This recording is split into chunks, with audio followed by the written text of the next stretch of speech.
വേദു class കഴിഞ്ഞ് വരുമ്പോൾ അവൻ എന്തെങ്കിലും ഉണ്ടാക്കി വെക്കുന്നത് എനിക്ക് ഭയങ്കര ഇഷ്ടമാണ്. എപ്പോഴും ഒന്നും അങ്ങനെ ഉണ്ടാക്കി വെക്കാൻ പറ്റാറില്ല, ഇടയ്ക്കൊക്കെ അങ്ങനെ ഉണ്ടാക്കാറുണ്ട്. അവൻ്റെ ഫേവറേറ്റ് ആയിട്ടുള്ള ഫ്രൂട്ടാണ് മാംഗോ. സീസൺ തീരുമ്പോഴാണ് മാങ്ങയുടെ എന്തെങ്കിലുമൊക്കെ സാധനങ്ങൾ ഉണ്ടാക്കാമെന്ന് പറഞ്ഞിട്ട് എനിക്കൊരു ഐഡിയ വരുന്നത്. ഇടയ്ക്ക് ഇൻസ്റ്റയിലൊക്കെ വൈറലായ മാംഗോ സാഗോ ഞാൻ ഉണ്ടാക്കി നോക്കി, ഫ്ലോപ്പായി. ഞാൻ തന്നെ കഴിച്ചു തീർത്തിട്ടുണ്ടായിരുന്നു. ഇത് ഫ്ലോപ്പായ എന്തുകൊണ്ടും വലിയ നഷ്ടമായിരിക്കും എനിക്ക്. അതുകൊണ്ട് ഒരൊറ്റ മാങ്ങ മാത്രമേ ഞാൻ ഓർഡർ ചെയ്തിട്ടുണ്ടായിരുന്നുള്ളൂ. അത് ഫുള്ളായിട്ട് നല്ല നീറ്റായിട്ട് കട്ട് ചെയ്തെടുക്കുകയും ചെയ്തു. അങ്ങനെ എല്ലാം കൂടി സെറ്റാക്കി വെച്ചപ്പോഴത്തേക്കാണ് ഞാൻ വേദുവിനെ വിളിച്ചുകൊണ്ട് വന്നിട്ട് അവനുമായിട്ട് ബാക്കി ഉണ്ടാക്കാന്ന് വിചാരിച്ചത്. ശരിക്കും അതൊരു ആനമണ്ടത്തരായി പോയി. അവൻ ആ മാങ്ങ പറക്കി തിന്നായിരുന്നു. വകയിൽ ഐസ്ക്രീമിന്റെ ഒക്കെ ഒരു ബന്ധുവായിട്ട് വരും ഇത്.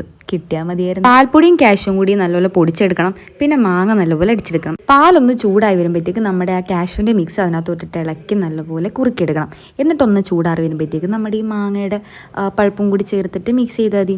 ഇതന്നെ എളുപ്പമല്ലേ. ഇതങ്ങ് ഫ്രീസറിൽ വെച്ച് തണുപ്പിക്കുക, അത്രേ ഉള്ളൂ. പിന്നെ ഇമാതിരി ഐറ്റംസ് ഉണ്ടാക്കുമ്പോൾ നമുക്ക് നല്ല ക്ഷമ വേണം. എന്തായാലും വേദന കൊടുത്തു, അവന് ഇഷ്ടപ്പെട്ടിട്ടുണ്ട്. അത് തന്നെ വലിയ കാര്യം. പക്ഷെ എനിക്കൊരു വിഷമമുള്ളത്, ഒന്ന് ടേസ്റ്റ് പോലും നോക്കാൻ എനിക്കിത് പറ്റൂല എന്നാണ്. കാരണം കാഷ്യൂ ഉണ്ട്. ഒന്നാമത് നമ്മുടെ മുഖത്ത് നിറച്ച് പിമ്പിൾസ് ആയിട്ടിരിക്കുകയാണ്. ഇനി റിസ്ക് എടുക്കാൻ വയ്യ.